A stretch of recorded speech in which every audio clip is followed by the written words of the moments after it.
Oh, he's a very great writer, my God. And a great creator of character. You can see the characters. Elmire, Lingard, not interesting people for the most part at all. But neither is Genet's characters interesting in themselves, but he manages a transmutation there that makes a really dull person like Wilhelm's in An Outcast of the Island interesting. Lingard, they're all dull people. Are you in contact with Genet? No, he's very hard to find. I know a very good friend of his, Brian Geisen, who lives in Paris, hasn't seen him in years. But they spent a lot of time together in Tangiers at one point, yes. Can you make any comment about any influence of Henry Miller's work on Kerouac, Burroughs, and Very little on mine. I think some on Kerouac's, yes. Sort of the outpour, the immediate experience, emphasis on the immediate experience, yes. In the early 70s, you were writing columns for Crawdaddy magazine, Time of the Assassins, and Jimmy Page interviews. I wonder if this was a period that you enjoyed, if you liked that association with a monthly sort of thing, if you do that kind of what it's like.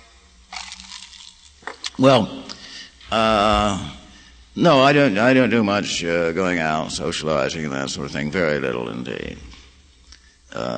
So it shouldn't be assumed that it's at all typical for me to. So what is it like to have a monthly, install a monthly place where you can place whatever you want there? I enjoy reading it. Well, it gets to be hard work. You see, you got to do it every month.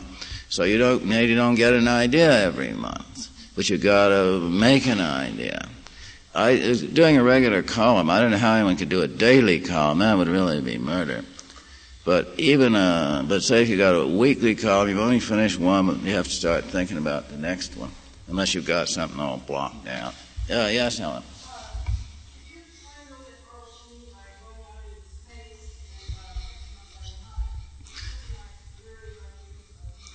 Well, it's much what my whole book is about, so I would almost say the same thing, that I don't have time to explain that. It's like I gave the comparison of creatures that live in water, and they can look up out of the water and see land, but they can't really imagine what it would be like, really realize what it would be like to live there. There are new fears up there. See, the fear of falling means nothing to a fish, but it'll mean something as soon as he gets a form where he can get up out onto land.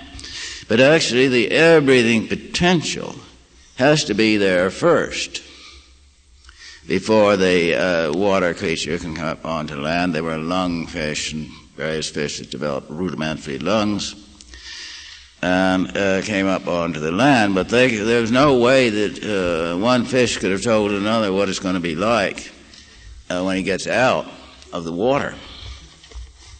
Nor can I say what it will be like when we get out of time into space, except to say that I would say our link with space is dreams. We now know that dreaming is a biologic necessity, and that if people don't dream, are prevented from dreaming, they will die eventually, just as they would die from loss of sleep.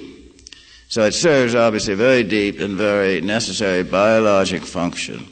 And my interpretation is that dreams are our link with space, with our biological and spiritual destiny in space, which we may or may not realize. Yes?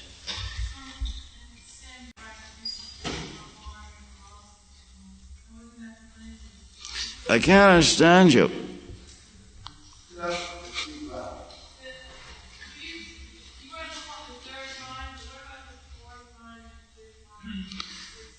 Well, we take one at a time. That's all. Yes. What? Well, there's something called the serial universe by Dunn, where he has, you see, every universe or every person is observed by an observer who's observed by an observer, and so on ad infinity. Yes, I know something about what he's talking about. Yeah. Huh? Yeah, how do you like the project, Lawrence? Like what? Man, I was brought up with crawdads, came from St. Louis. And they're no novelty, man. I think they have a terrific range. I've hardly been any place where there were no crawdads. Yeah. Well, I thought, I did some editing on it. I thought it was, it's a reasonable piece of work. Yes, I enjoyed it. Yes. What's the dream?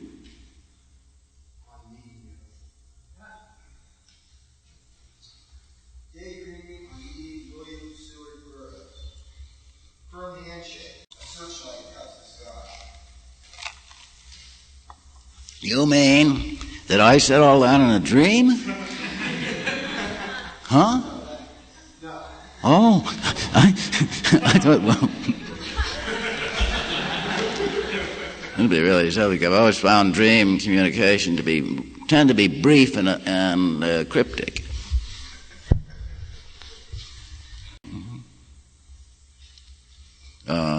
Wait a minute. You went over here. Yes. I read somewhere recently that you had been somewhat influenced by Julian James's ideas of the origin of consciousness.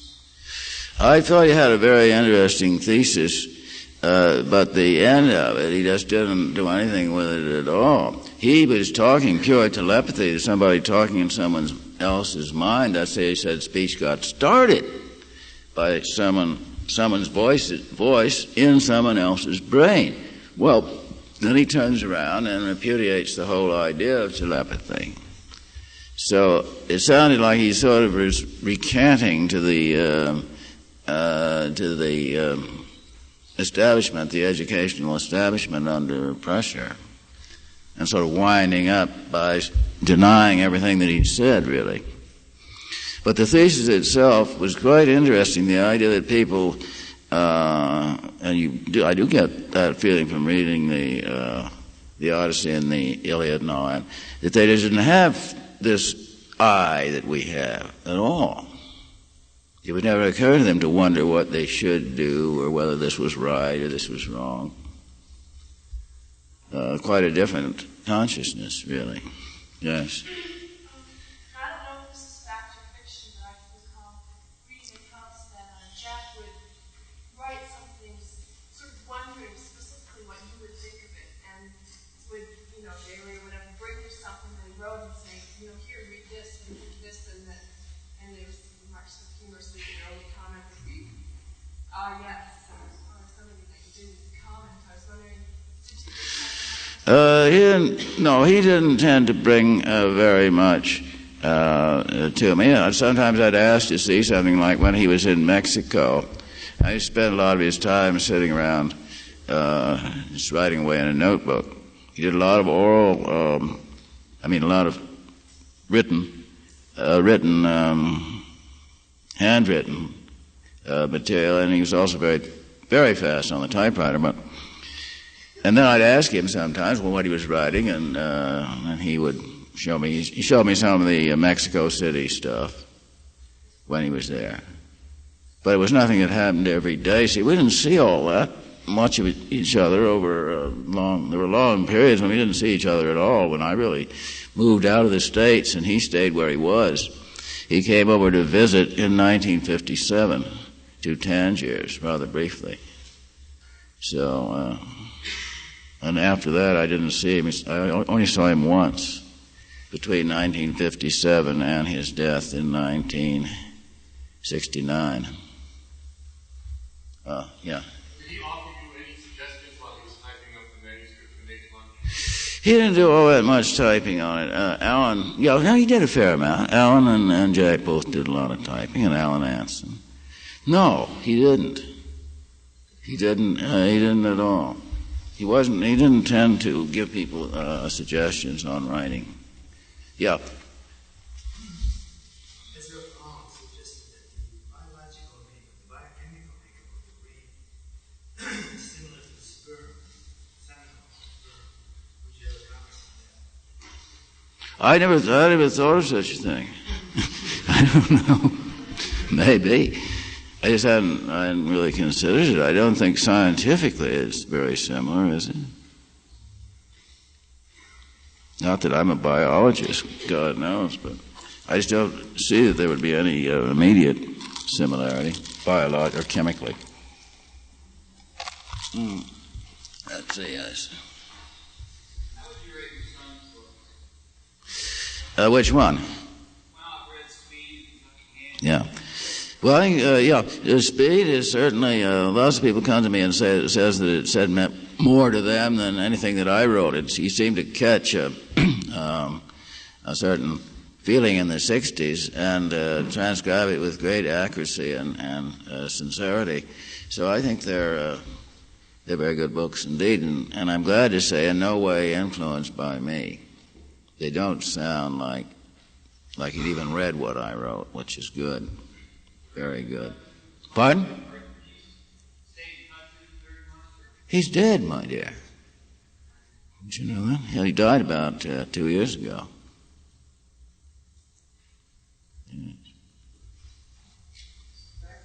I remember a few years ago you talking about the Burroughs book, Drinking Out of the Bottle.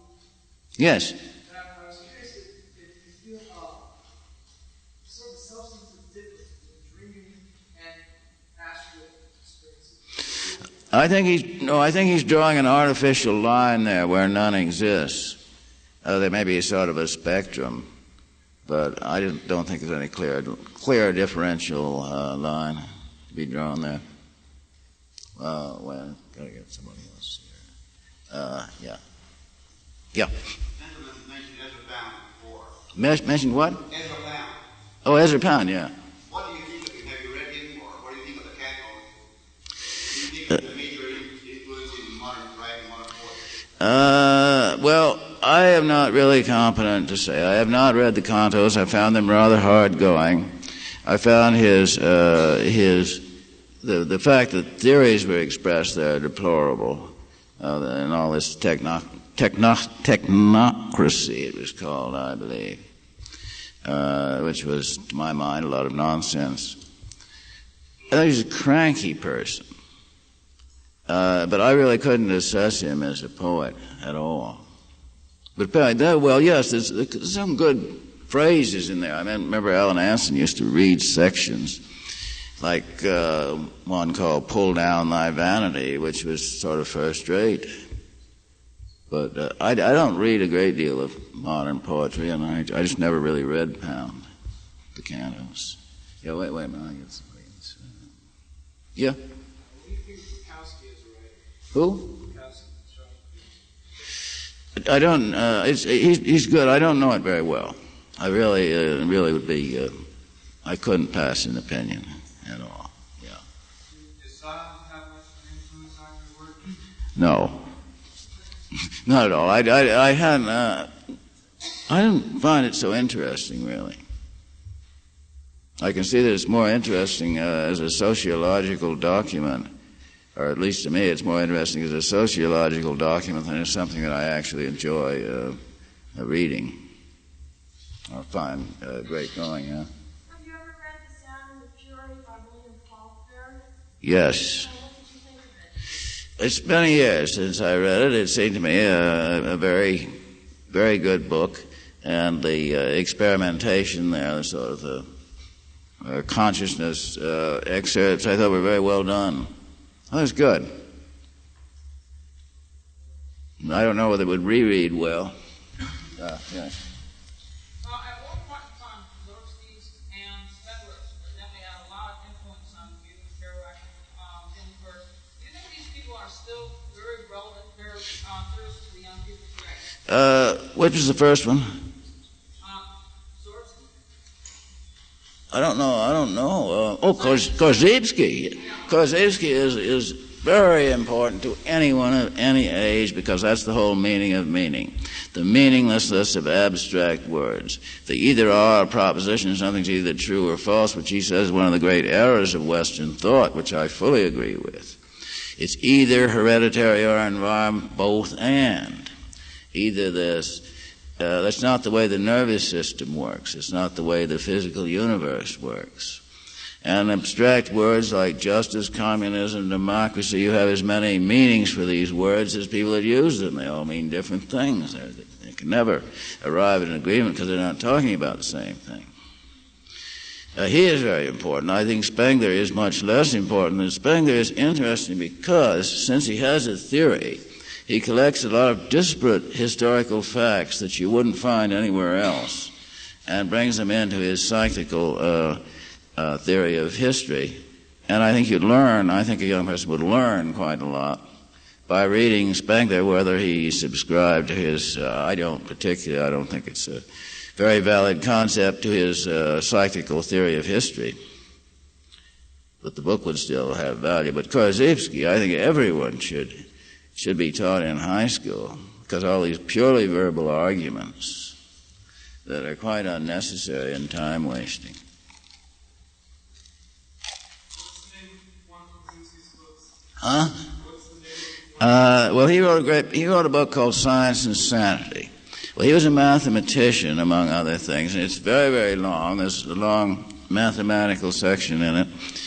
And I think the non-Aristotelian society, which he founded, is located somewhere in Connecticut. They have the details over at the bookstore, because I ordered this condensation of Science and Sanity for one of my classes. And they sort of cooked the thing down into a reasonable book, but it can be obtained. And it's very much worth reading just for the simple. He used to start his talk by wrapping something, said, whatever this may be, it's not a table. It's not the word table. It's not the label. Yes.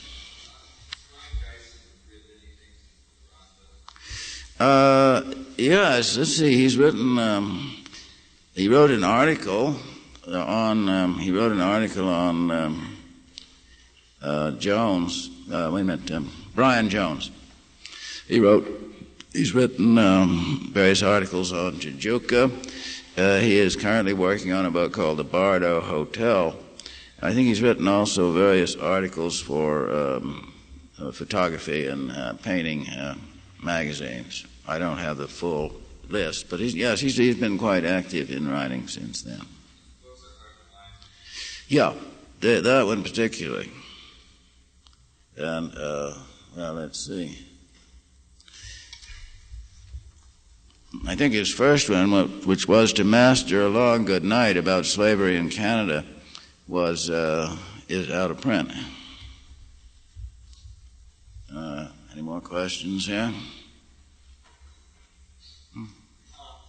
I was in reading Desolation Acres, Kerouac was talking about when he was hiking up and had a whole bunch of nightmares. And I noticed in reading a couple of your books, started dreaming very heavily, and I spoke with another writer who told me he had to stop reading your works because he was having so many nightmares. And I was just wondering, what was the content of his nightmares? Do you remember? yeah, he didn't tell me that. Yes, I see. Yeah. But I was just wondering if you'd spoken with people who felt reacted that similarly, or perhaps your work communicates on the unconscious level. Well, no, that's rather very interesting idea, because I've never found any direct thing that would trigger a nightmare. There's always the influence. I can go to a movie like Blade Runner, and I know there's scenes in there that will probably appear in my dreams, and it has happened, or books. But, something that I should say specifically would produce a nightmare, because while I'm subject to them, I have them periodically. There doesn't seem to be any definite thing that would trigger it off at all. So I'm very surprised to hear that. He felt there was a direct connection. Well, I just... And that when he stopped reading my books, the nightmares disappeared. My own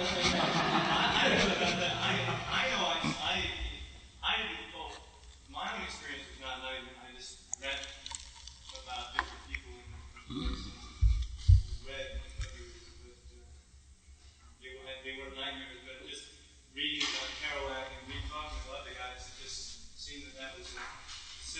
experience. And maybe the power of the imagery or something communicated on that deeper level. Well, I think that anything that makes an impression on you certainly becomes material for dreams. No question of that. And since he may have had an effect on millions of people, I'm sure there are millions of dreams based on the road. Yes. Do you think the human species will evolve beyond the differentiation between sexes? Well, I don't think that's a crucial point, really, the differentiation. As to what moving from time into space, it's going to be very difficult to foresee what the alterations would be. I have a few ideas, but I'm not sure. If we do make this step into space, could you elaborate a little bit on what function dreams are going to serve there? Well, dreams are simply, I regard them as preparation for space conditions. Now, dreams actually serve the function of preparation. There's a whole theory of dreams that the species that does a lot of dreaming inside the womb is preparing it for certain movements that it will have to make later. I think they've done a lot of experiments. There's a article by Janet on dreaming, and that it does serve this preparatory function. In this case, for future bodily movements, etc. And I just postulate that it has the same function with us. We know that it has some very powerful biologic function. In other words, it's sort of teaching us things that we're going to be doing later. That's right, exactly. Rather than giving us glimpses of perhaps future world or environment. Well, there's no difference. You got a different environment, and you're different. You have to be different. The differentiation is like the fish looking up there. If he's going to get up there, he's got to change. He can't be the same, or he will die in the altered condition. Dreams are going to be a source of strength then for us also? No, preparation. Preparation. Yes, Michael. Where's that article by Janae? Can you put that? Huh? Where's By Janae on dreaming? by Genet? Is that what you just said? Oh, no. Janet. A scientist. I'm sorry, I don't have. I do have at home a copy of the article, and he turned up the very interesting fact that cold-blooded animals don't dream. Juve, yes, sure. No, I'm not sure, James. I'm not sure of the name. That cold-blooded animals do not dream. And this may be due to the fact that their neural tissue is renewable, although no one knows, really. Any more? Yes.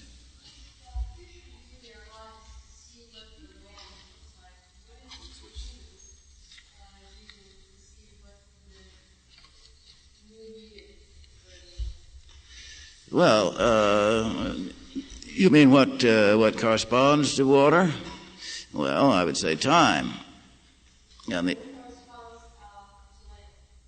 what corresponds to land? Dream. That's as close as we get to it. Not just dream, but the moments in which you feel that you glimpse something beyond time. This may be a poem, a sunset, maybe any number of things, but we're all acquainted with the feeling when you feel for a moment that time is not relevant. And that medium is space.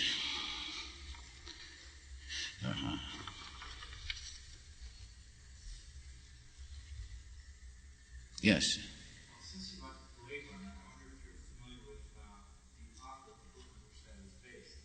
His title is The Android Screen. Oh yes. That's how I got the idea in the first place. I read the book. So you admire Dick's book? It wasn't Dick's book at all. It's someone named Norse. No, I mean the movie though is based. Oh well, I haven't read the book. I haven't read that book. I read the original Blade Runner, but I didn't read Dickey's book. I am not very fond of his work, frankly. Not that I know it very well. Yes.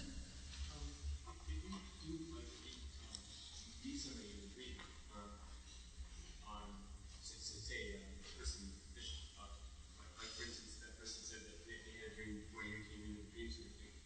Is that in some way you, or is that something that the person?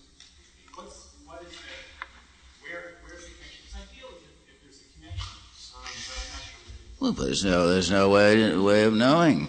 It's all kinds of variations. I mean, well, your conception, like, for example, Jack had his conception of Dean Moriarty, and his Dean Moriarty was very different from my conception of Neil. Neil and I have ridden for 5 hours in a car and never exchanged a word, and Kerouac has him compulsively talking.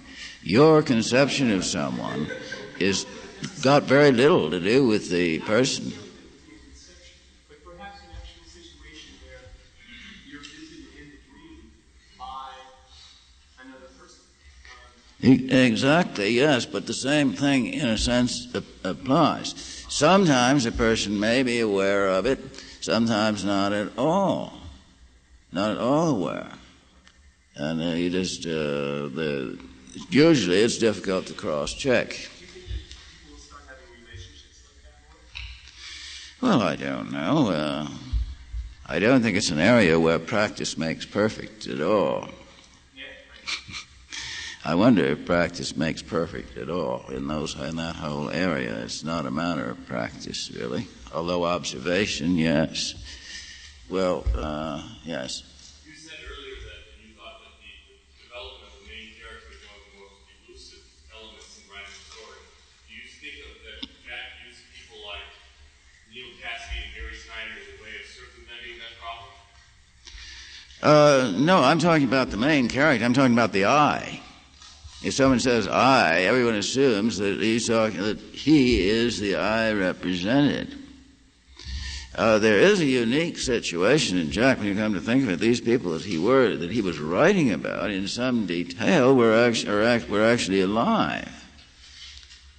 And I don't know. I think that Neil was rather upset that he felt that this part was sort of being forced on him. So that is rather unusual for a writer to do that. Usually the characters he writes about are fanciful or dead or disguised in some way, yes. Did you describe the relationship with Neil Cassidy? Do you find a lot more contemplative or quiet than what you've described? No, I was just pointing out that his conception of Neil Cassidy is very different from mine, without going into mine, which isn't particularly interesting. I like Neil very much, but Kerouac just saw an entirely different side to him. That's all. And I think this is very common, that one person's concept of someone is quite different from another's, both of whom knew the person very well. Let's see. Yes. Start again. Maybe I'll quit again. It's a bad habit. There's no question of it, yes. This is kind of a two-pronged question. First off, do you think the social and political climate that we live in now is an improvement on the one, say, in the 40s and 50s, obviously? And could you, if you do think it's better or worse, could you extrapolate what you think is going to happen in the near future, like maybe 1984, for example? No, I wouldn't go as far as that. As I said in the other night, I think that we are living in a much freer America. I know goddamn well we're living in a much freer America, say, certainly than 40 years ago, when the four-letter word couldn't appear on a public page, when the rights of minorities were just simply ridiculous, not to be considered. A nigger was a nigger, a Mexican was a Mexican, and a homosexual was a fucking queer, and that's it. This is back in the 20s and 30s. Now, there's been a great change since then, and I think for the better. And we are living in a much freer America, and part of this is due to the whole beat movement, in all its ramifications, its connections with jazz, and rock and roll, and the political activists as well. That's all. Yes. Yes.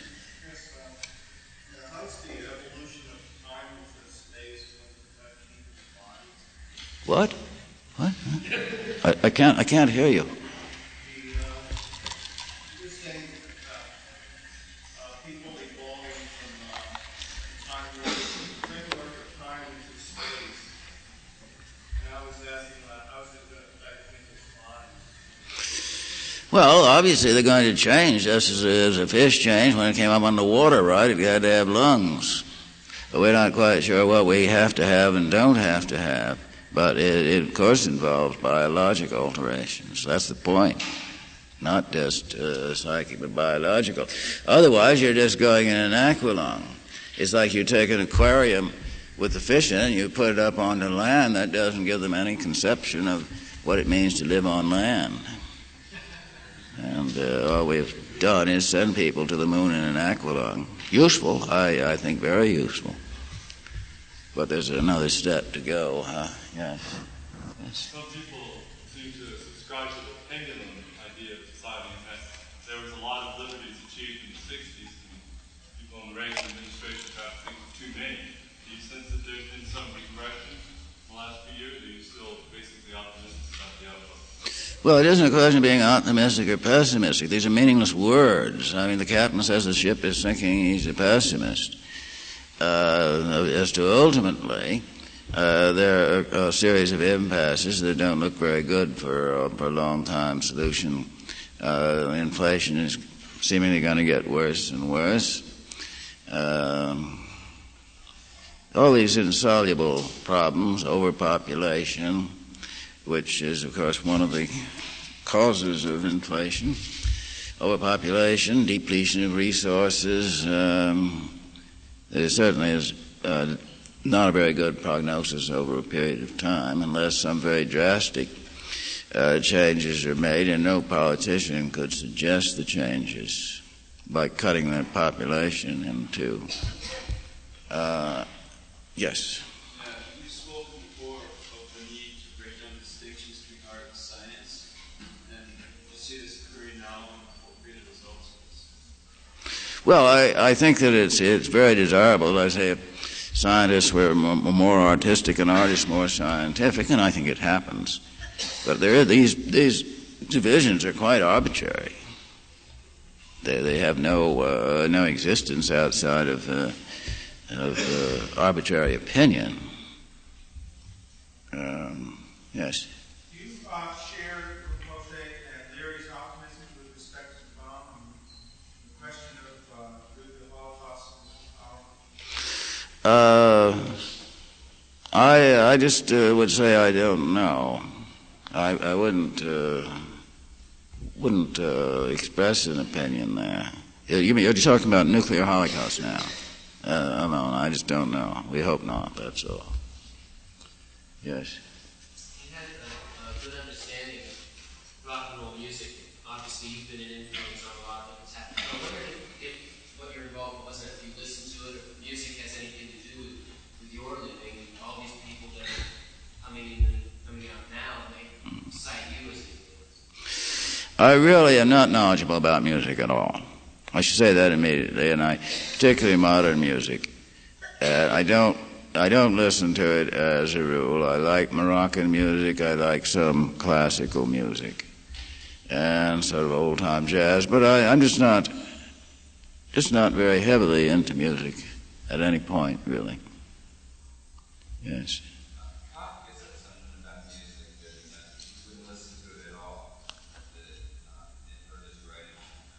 Who said so? I don't feel that. I don't feel anything. It's just it doesn't interest me terribly, although, yes.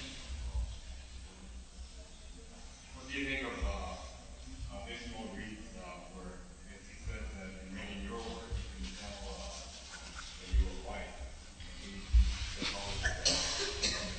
Well, that's a great compliment, I must say. I'm not as familiar with it as I could be. What I've seen, I did like, yes. I really can't be very knowledgeable. Yes? Do you still take drugs, and what's your reason for drugs? Well, really, mine, yeah. That's not a proper question. Everybody smokes pot, and I take a drink now and then, and I smoke cigarettes. Basta. Could you just repeat the name of the author of Science and Sanity? Alfred Korzybski. Korzybski, Polish, obviously. Starts with a K? Yeah. His name, he was Count Alfred Korzybski. He was a count of some sort. Yeah. You mentioned that there was a society establishment. There was what? Did you say there was a place someplace in the States that was based on political principles? It was based on what? Some of the things he wrote about. I thought you mentioned that. Who wrote about it? Oh, no. Not at all. He wrote a book called Science and Sanity, and he gave some lectures once at the University of Chicago. But aside from that, nothing. Yes. You said about the arts telling us what we know but don't know we know. What do you think they say about the transition from time to space? Well, I think that all artists are talking about space, that art is another link to space, another preparation, we might say. Well, I think time's almost up. Maybe we take one more question. All right. You've been described as somewhat of a misogynist, and see any influence on style and women writers? Oh, yes. Carson McCullers, very definitely. Jane Bowles. Well, those are the two main ones. And some, some from, wait a minute, I forget her name, the one that kept pigs in Georgia. Flannery O'Connor. Very great. I'm afraid she's dead. And Gianna Barnes, Nightwood. She was such a strong and distinctive stylist. I think she influenced every writer to some extent. Yes, decidedly there are influences.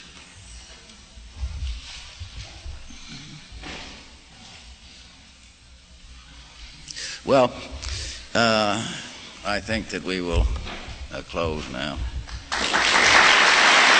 Very good.